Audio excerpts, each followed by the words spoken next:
kwa Presidenti era atandise mu mbeera y'emirembe okutandika okubeeramu obuvuyo n'okusingira ddala ku ludda olwa munna NUP Robert Kyagulanyi Ssentamu akakiiko akaleezeka eddembe ly'obuntu wano mu ggwanga ka Uganda Human Rights Commission kasabye poliisi okukendeeza ku maanyi geekozesa ng'ekwatisa amateeka mu nkungaana z'abanoonya akalulu. Bino byogeddwa Mariam Fawzat Wangadya ssentebe w'akakiiko kano aka Uganda Human Rights Commission ono asinzidde mu nsisinkano ebadde ku wooteeri ya Sheraton mu Kampala n'ekigendererwa eky'okukubaganya ebirowoozo ku ngeri eggwanga gye libeeramu n'akalulu ak'amazima era ak'emirembe.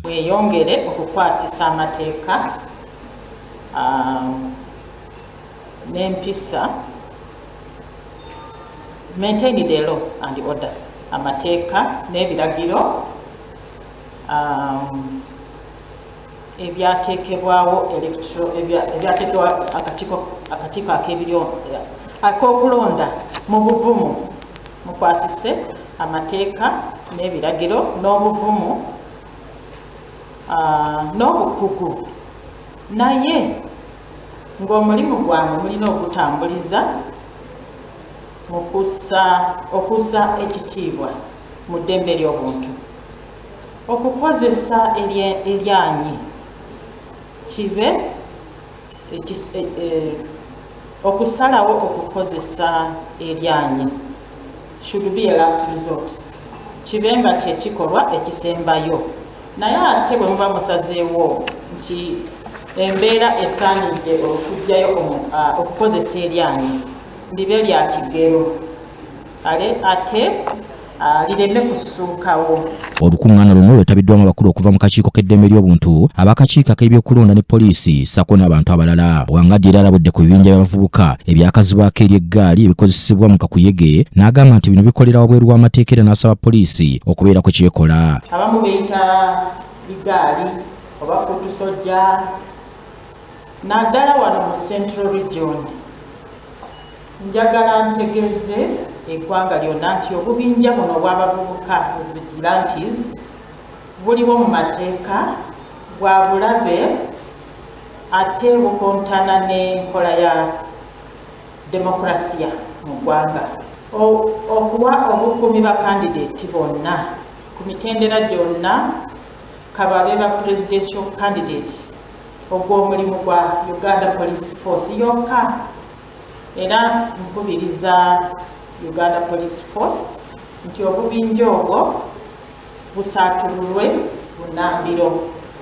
Ono era avumiridde ekyabannabyabufuzi abamu abatambuliza kakuyege ku mawanga n'eddiini n'agamba nti kino kikontana n'amateeka era nti kyandiviirako abantu okweyawulayawulamu. Nti obufuzi obutambulizibwa ku mawanga oba obusosoze mu mawanga ne mu maddiini bukontana n'essemateeka naddala akawaayiro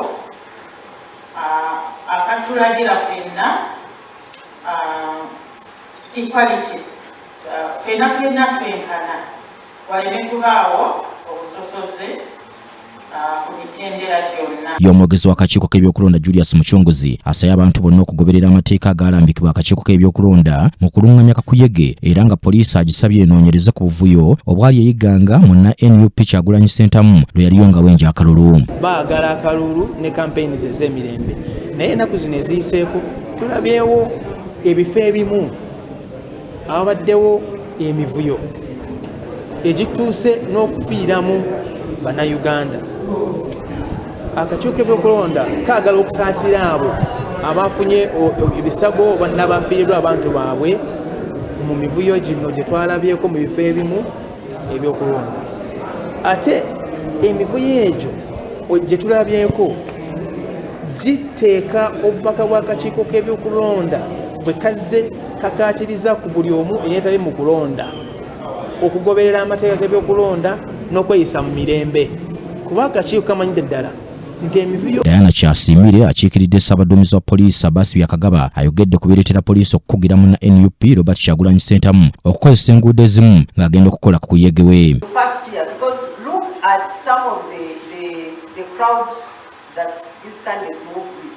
So if you want to come from Kalulu to Sheraton with all the crowds there, how do you expect me who has business at Imperial Royal, how do you expect me to operate?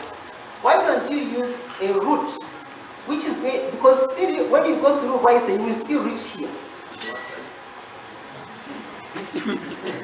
At the agreed time, that's where we always get challenges. And I'm sure, Lydia, you must have, if you are a born of shame and you were going to a bus station and they told you you could not pass there, I'm sure you could have used another route. Onera ategeezezza nga bwakyaliwo n'okunoonyereza ku musirikale waabwe eyakuba omuntu essasi eyiganga eryamutta nga Kyagulanyi akuyega abaayo.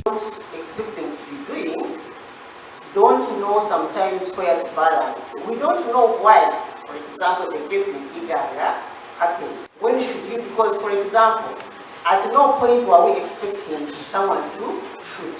So we don't know this very person who shot, why was he shooting? So probably he didn't know how to balance. Because was he under danger? Was he facing danger?